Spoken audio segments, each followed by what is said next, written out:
कि वो आपके समक्ष अपना संदेश रखें।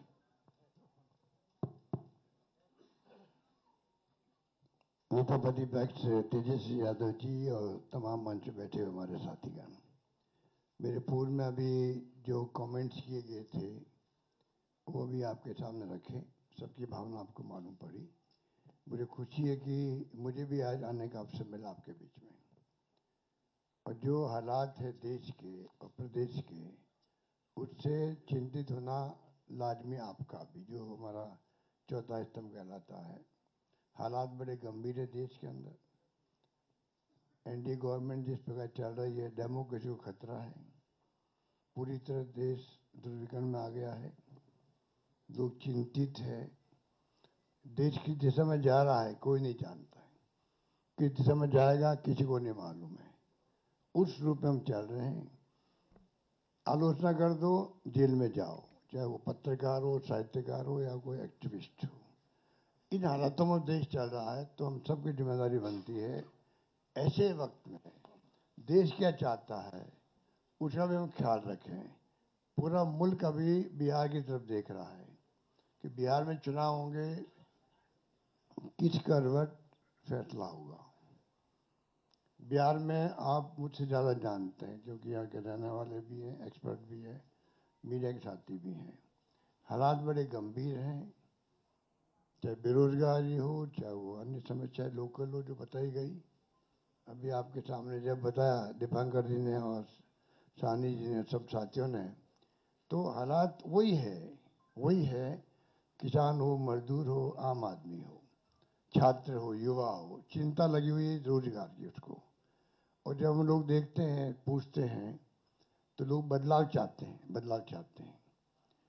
खड़गे साहब ने, राहुल गांधी जी ने, सब ने भी असेसमेंट करवाया। सब लोग देखते हैं कि बिहार में किस रूप में जनता का एक मनोबल बना हुआ है, विश्वास बना हुआ है, इस बार बदलाव होगा। राहुल जी की यात्रा हुई, तेजस्वी जी साथ थे, दीपांकर जी साथ थे और सब साथी साथ थे। जिस प्रकार पब्लिक ने रिस्पॉन्स दिया,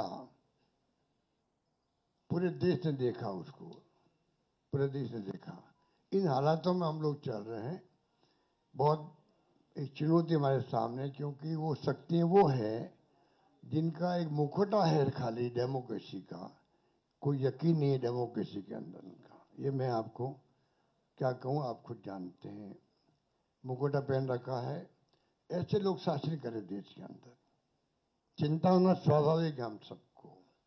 इसलिए मैं कहना चाहूँगा कि इस मौके पर जो है, इस मौके पर अभी दीपांकर जी कह रहे थे कि पिछला चुनाव भी जो है, अभी तो इंडिया गठबंधन बन गया प्रदेश भर के अंदर, अच्छी परफॉर्मेंस दी है पार्लियामेंट के अंदर। कोई कम बात नहीं थे, 240 पे लाके छोड़ दिया उन लोगों को। 400 पार के नारे लगा रहे थे वो लोग। सब कुछ देख लिया देश ने, और फाउल नहीं खेलते तो हो सकता है सरकार भी उनकी नहीं बनती। उन हालातों में जब देखते हैं तो पाते हैं कि अब लोग समझ गए हैं। पिछला गठबंधन आपका लोकल था, महागठबंधन। तेजस्वी जी ने उस वक्त में भी कमाल किया, और जिस रूप में मामूली वोटों के अंतर से सरकार उनकी बन गई, मामूली वोटों के अंतर से बन गई सरकार उनकी थी। जिस प्रकार से साम दाम दंड भेद, ये उनका भाव है।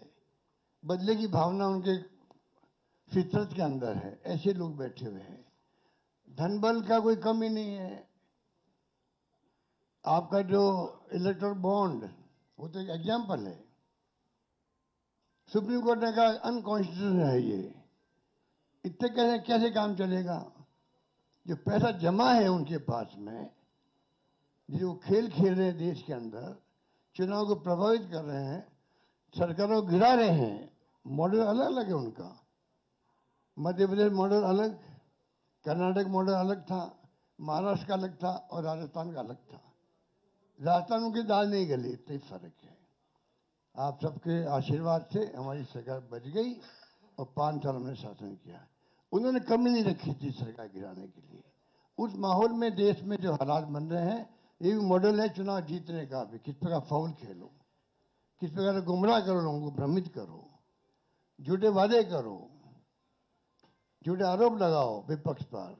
यही राजस्थान में भी किया हमारे पास। मैं तो अपने अनुभव से कह सकता हूं, हमारी सगा बन सकती थी इसे बात।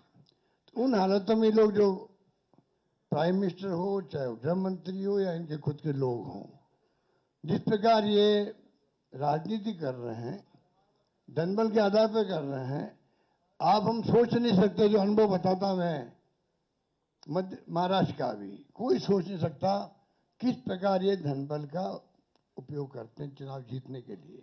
चुनाव आयोग की हालत आप जानते हो। ऐसा चुनाव आयोग, मैं 50 साल से राजनीति कर रहा हूं और मैंने देखा है केंद्रीय मंत्री के रूप में भी, और मुख्यमंत्री 3 बार मैं रहा हूं। ऐसा माहौल इलेक्शन कमीशन में, इतनी बदतमीजी, इस प्रकार का व्यवहार विपक्ष के साथ में मैंने कभी नहीं देखा आज तक।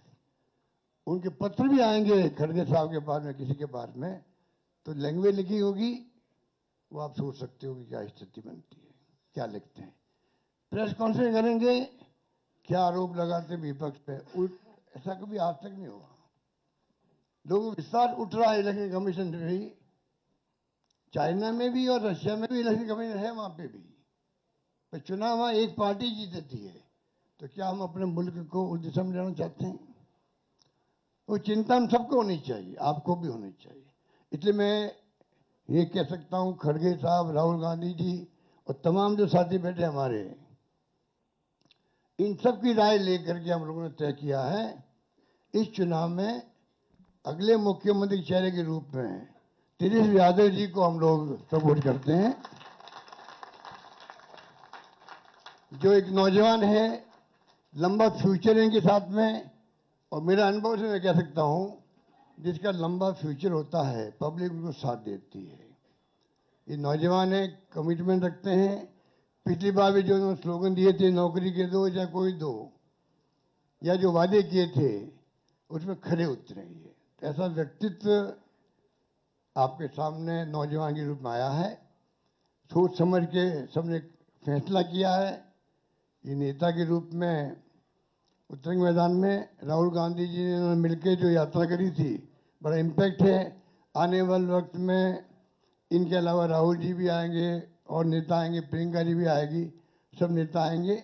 और हम सब जो बैठे स्टेज पर, सब मिलकर संकल्प किए हुए हैं कि जो हालात देश के हैं, देश हित के अंदर, और देश चाहता है उसके अनुसार हम चाहेंगे कि बिहार में ये जो लंबे समय तक नीतीश कुमार जी रहे हैं सत्ता में, अब कुछ कर नहीं पा रहे। अब तो हम पूछना चाहते हैं अमित शाह जी से, इनकी पार्टी के अध्यक्ष जी से, क्या पता ये हमारा नेता तो हो गया तेजस्वी यादव, आपका नेता कौन है बता दीजिए। इससे काम नहीं चलेगा कि नीतीश कुमार के नेतृत्व में चुनाव लड़ा जाएगा। अगला मुख्यमंत्री का उम्मीदवार आपका कौन है, ये उनको बताना पड़ेगा। ये हमारी मांग है। और मांग क्यों है? इसलिए है, आपने देखा महाराष्ट्र के अंदर जो शिंदे थे, वो मुख्यमंत्री तत्कालीन, इन नेताओं ने कहा शिंदे के लीडरशिप में चुनाव लड़ा जाएगा। मैसेज दिया गया ये मुख्यमंत्री बनेंगे, और बाद में मुख्यमंत्री बना दिया और किसी को। यही बात लागू यहां हो रही है। अमित शाह जी आए, कह के चले गए कि हम चुनाव के बाद में तय करेंगे मुख्यमंत्री कौन बनेगा हमारा, पर नीतीश कुमार के नेतृत्व में चुनाव लड़ा जाएगा। तो महाराष्ट्र का एग्जाम्पल सबके सामने। इसलिए मैं इतना ही कहना चाहूंगा कि चुनाव में हम लोगों ने सोच समझ के तेजस्वी जी को घोषित किया नेता, और हमें पूरा यकीन है कि जो है तेजस्वी जी की घोषणा करना मायने रखता है। साथ में सबकी राय बनी है कि जो हमारे अन्य पिछड़ा वर्ग के साथी हैं, मुकेश सहनी जी, जिनको आप सब जानते हैं, मुकेश सहनी जी, जो एक संघर्ष करते हुए यहां तक पहुंचे हैं, अपनी पार्टी बनाई है, अपनी अकल और होशियारी से, अपनी मेहनत से बनाई है, गरीबों के मसीहा के रूप में, अपनी कौम के मसीहा के रूप में उभर के आए हैं। ऐसे नौजवान को हमने तय किया है वो उप मुख्यमंत्री होंगे। साथ में